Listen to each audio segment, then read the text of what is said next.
السلام عليكم ورحمة الله وبركاته. البسكوتات بقى بتبقى من الحاجات اللطيفة كمان في العيد جدا. هنعمل النهاردة البسكوت بالعجوة زي كعب الغزال. طريقته بصراحة بتبقى حلوة وفي نفس الوقت بتبقى مضمونة جدا، هيعجبكم ان شاء الله.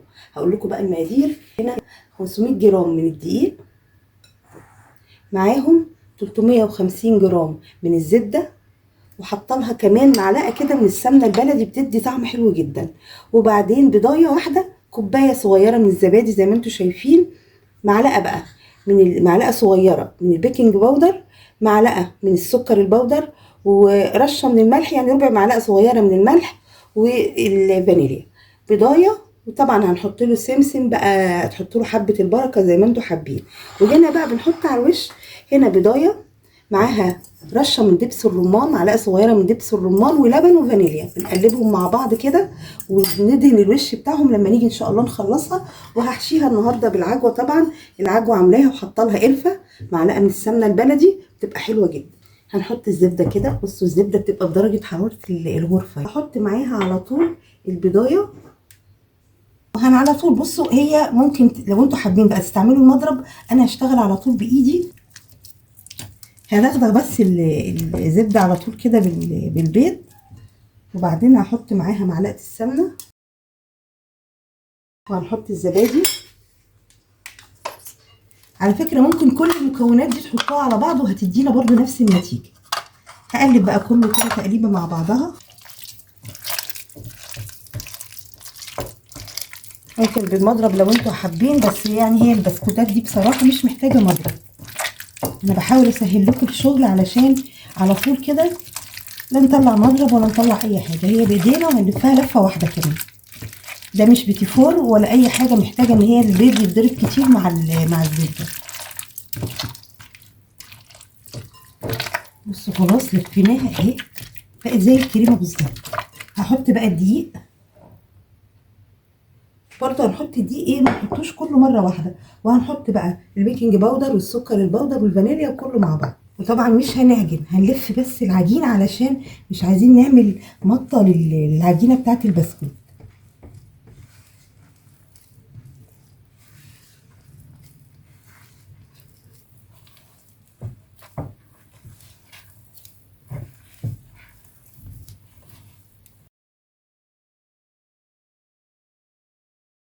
بصوا بقى ال 500 جرام زي ما انتم شايفين اهي، ده اللي فضل منهم.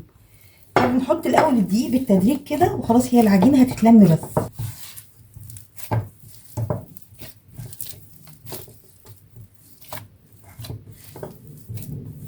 بصوا بقت حلوه ازاي اهي. هناخد بقى كده قطعه منها،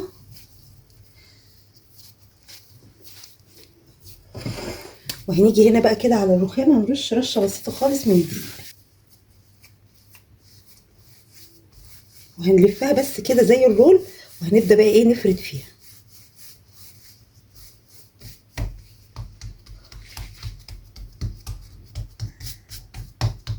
اي دقيق بقى نلاقيه عليها على طول كده ننفضه، علشان الدقيق ما يعملناش فاصل ما بين العجوه اللي هنحطها والبسكوت بتاعنا. بصوا بقى هنجيب العجوه، عايزاها تبقى ايه رقيقه، مش عايزاها تخينه، فهنجيبها ونحاول كده على كيس. انا عملتها في البدايه زي الرول، وبعدين على كيس كده هحاول افردها.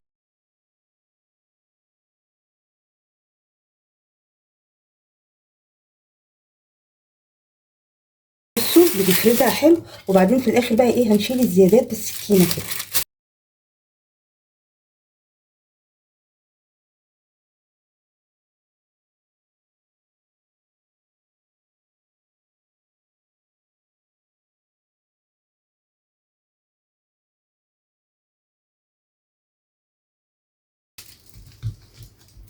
هنعملها كده ونحاول بقى ايه نروح جايبين الجزء ده كده عليه كده.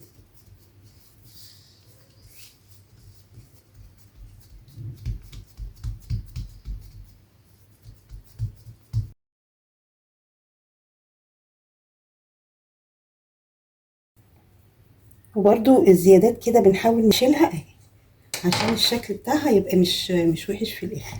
وهنبدا ايه نقطعها بقى ايه قطع صغيره.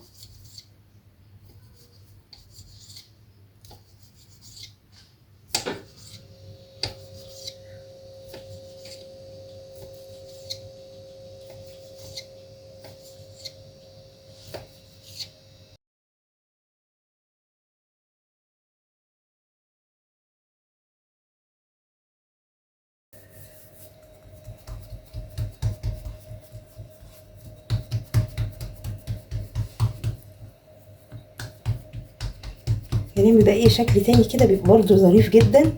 دي كده عملناها يعني شكل كعب الغزال. هنعمل بقى برده وصفه تانيه. بصوا برده عملنا العجوه كده في الكيس ونحاول نرققها حلو اهي. وناخد كده العجوه برده كده.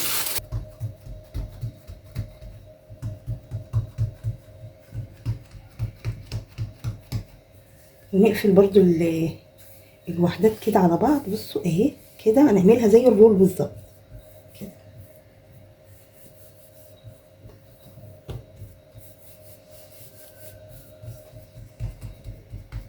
وهنجيب بقى الشوكه وهنمشي كده نضغط كده واحنا ماشيين. بصوا بالشوكه كده.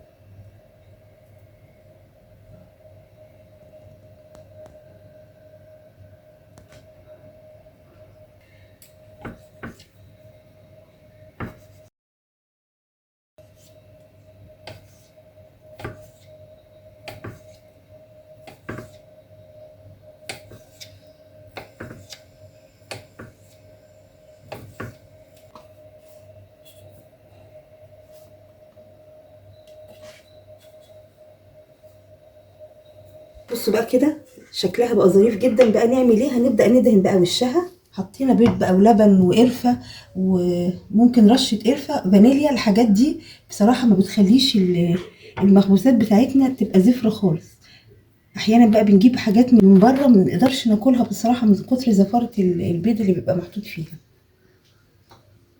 ممكن بقى نعمل ايه؟ نرش بقى حبه كده عليهم سمسم وحبه البركه. وممكن نخلي ايه مجموعه منهم تبقى ساده لو انتوا حابين تنوعوا ما بينهم يعني.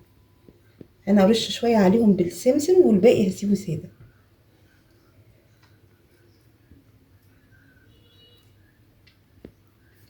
بص مجموعه منهم ممكن كده نحط عليها والمجموعه التانية ممكن نسيبها.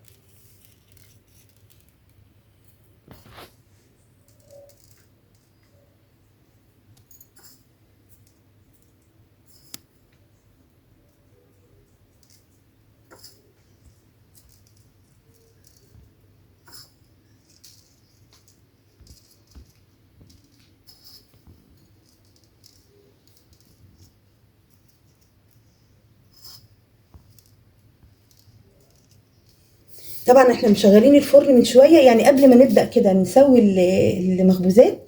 بنشغل الفرن قبلها ب10 دقايق ربع ساعه. بيكنج باودر بس ما فيهوش خميره. اول ما بنخلصها على طول بندخلها الفرن على درجه حراره 200 درجه.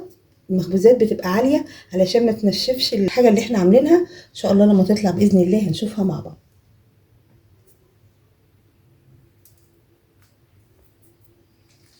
بصوا بقى تسويتها كمان حلوه جدا. بصوا منتهى الروعه حلوه قوي. ان شاء الله تجربوها باذن الله هتعجبكم جدا. صراحه من الحاجات اللي بتبقى حلوه جدا كمان. طبعا خفيفه كمان عن الكحك والبيتيفور والحاجات دي. ان شاء الله تجربوها باذن الله هتعجبكم جدا. واشوفكم على خير وكل سنه وانتم طيبين. السلام عليكم ورحمه الله وبركاته.